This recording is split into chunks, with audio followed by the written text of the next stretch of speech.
আজ দেশের সর্বোচ্চ তাপমাত্রা রেকর্ড করা হয়েছে চুয়াডাঙ্গা ও যশোরে ৪২.৮ ডিগ্রি সেলসিয়াস। এছাড়া তীব্র গরমে হিট স্ট্রোকে ঢাকায় একজন এবং নওগাঁয় এক কৃষকের মৃত্যু হয়েছে।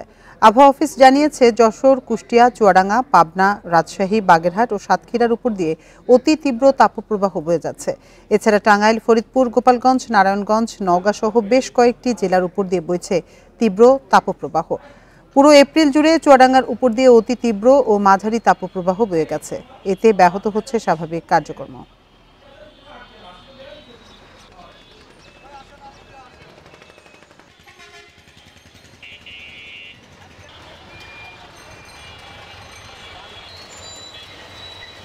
এলো বেক্সিমকো বন্ড 15% মুনাফায় সর্বোচ্চ হারে সবার উপরে।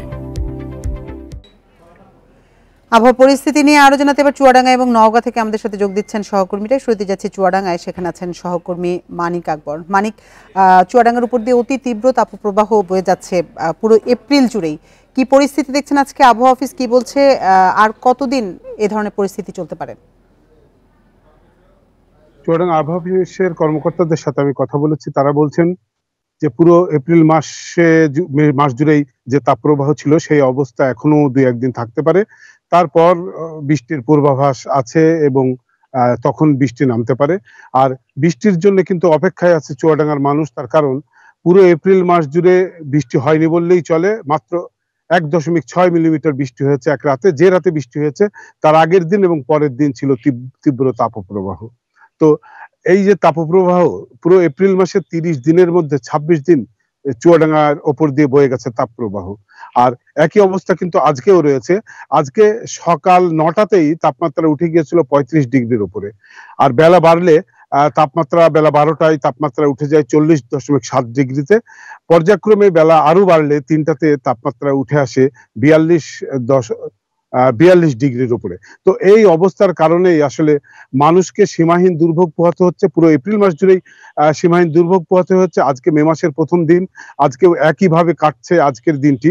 তো তীব্র এই তাপপ্রবাহের কারণে বিশেষ করে যারা একেবারেই দিনমজুর শ্রেণীর মানুষ, যাদের কাজের প্রয়োজনে বাইরে আসতে হয়, রোদ উপেক্ষা করেই তাদেরকে কাজ করতে হয়, তারা কিন্তু খুব দুর্ভাবনায় পড়ে যান এবং তারা কাজ করতে গিয়ে হাঁপিয়ে ওঠেন। কখনো কখনো কিছুটা সময় বিশ্রাম নিয়ে আবার কাজ করেন। তারা বলেন যে আমরা কষ্ট করছি দুটো উপার্জনের আশায়, কিন্তু কাঙ্ক্ষিত উপার্জন তাদের হচ্ছে না। তার কারণ দুপুরের পর থেকে রাস্তাঘাট ফাঁকা হয়ে যায়। রিক্সা ভ্যান চালকরা পর্যাপ্ত যাত্রী পান না, তাদের আয় উপার্জন কমে আসে। আর এইসব কারণেই এই তাপপ্রবাহের কারণেই মানুষ অসুস্থ হয়ে পড়ছে, হাসপাতালে ভর্তি হচ্ছে, হাসপাতালে রোগীর চাপ বাড়ছে। চিকিৎসকরা বলছেন এই অবস্থায় একটু সাবধানে থাকতে হবে।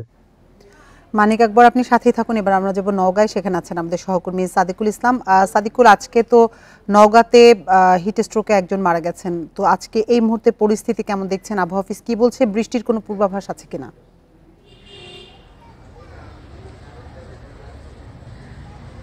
আসলে শুরুতে আপনাকে আমি যে তথ্যটি দিতে চাই যে বৃষ্টির কোনো সুখবর এখন পর্যন্ত আবহাওয়া অফিস দিতে পারেনি।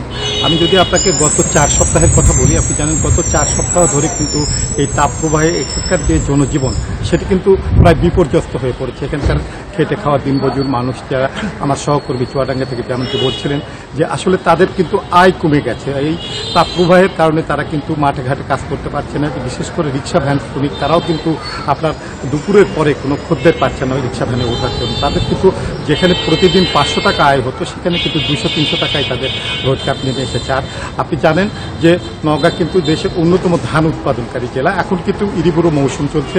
এই মৌসুমে কিন্তু এখন কাটামারাই শুরু হয়ে গেছে। এই তীব্র তাপপ্রবাহের মধ্যে কৃষি শ্রমিক যারা তারা মাঠে কাজ করতে গিয়ে কিন্তু তারা হাঁপিয়ে উঠছেন, তারা অসুস্থ হয়ে পড়ছেন। ইতিমধ্যে কিন্তু আমরা জানি যে অনেকে অসুস্থ হয়ে হাসপাতালে গেছেন এবং আজ সকালে আত্রাই উপজেলার আপনার শিমুলিয়া গ্রামে আপনার দুলাল উদ্দিন সর্দার নামে একজন কৃষক সকাল 8টার দিকে ধান কাটতে যান এবং 8:30টায় তিনি অসুস্থ হয়ে পড়েন। তাকে যখন হাসপাতালে নেওয়া হয় তখন ডাক্তার তাকে মৃত ঘোষণা করেন। চিকিৎসক জানিয়েছেন যে সম্ভবত তিনি হিট স্ট্রোকেই মারা গেছেন এবং এর আগেও কিন্তু নওগাঁর নিয়ামতপুরে একজন শিক্ষক কিন্তু ওই হিট স্ট্রোকে মারা গেছেন। এবং সার্বিক পরিস্থিতি আপনাকে যদি নওগাঁর কথা বলি যে এখানে তাপপ্রবাহ না কমলে এখানে কিন্তু কৃষির যে আপনার কাটামারাই সেটাও কিন্তু ব্যাহত হবার আশঙ্কা রয়েছে। এই ছিল আমার কাছে মোটামুটি নওগাঁ পরিস্থিতি। চুয়াডাঙ্গা এবং নওগাঁ থেকে আবহাওয়ার সবশেষ পরিস্থিতি জানাচ্ছিলেন আমাদের সহকর্মীরা।